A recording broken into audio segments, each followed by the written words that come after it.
Hanggang 400 pamilya ang nasunugan sa isang residential area sa Barangay Sangandaan sa Quezon City. Lumalabas sa paunang investigasyon na may mga batang naglalaro umano ng kandila at posporo sa bahay kung saan unang sumiklab ang sunog.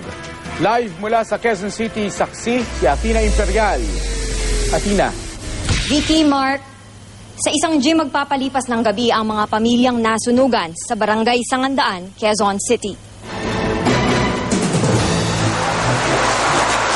Alas 2:45 ng hapon nang sumiklab ang sunog sa bahaging ito ng Barangay Sangandaan, Quezon City.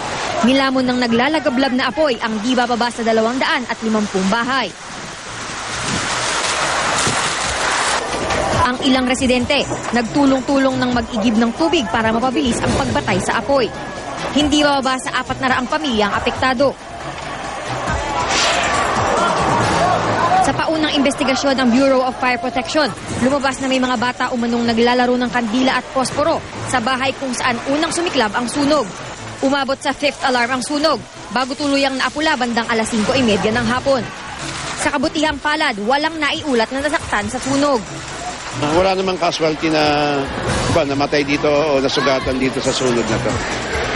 Siguro mayroon yata ang dinala kaninang dalawa na medyo tumas ang presyon.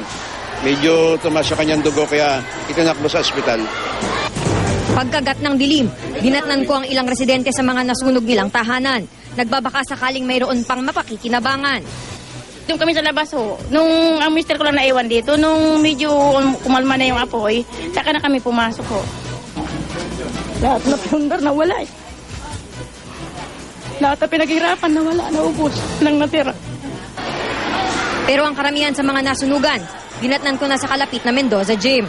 Si Cecil, hindi napigilang maiyak. Ang gatas ng anak ngayong gabi, ipinanlimos pa raw niya. Ano po nang ginawa mo nung nabalitaan mo? Yung mga anak ko po.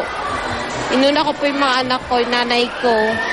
Hindi ko po sila iniwan, yung mga nanay ko na lang po ang inintindi ko. Kasi yung gamit namin, yung nanay ko, yung mga kapatid ko. Wala kayong naligtas sa mga gamit?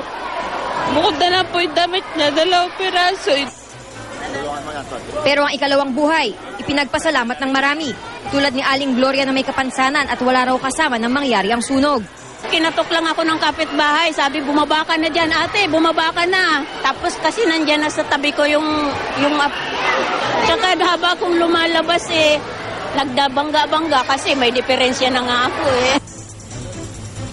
Inuming tubig, pagkain, kumot at mga damit ang pangunahing pangangailangan ng mga nasunugan. Sa kasalukuyan, ang lokal na pamahalaan ng Quezon City ay nagpapamahagi na ng mga pagkain at damit. Mula rito sa Barangay Sangandaan, Quezon City, ako si Athena Imperial, ang inyong saksi.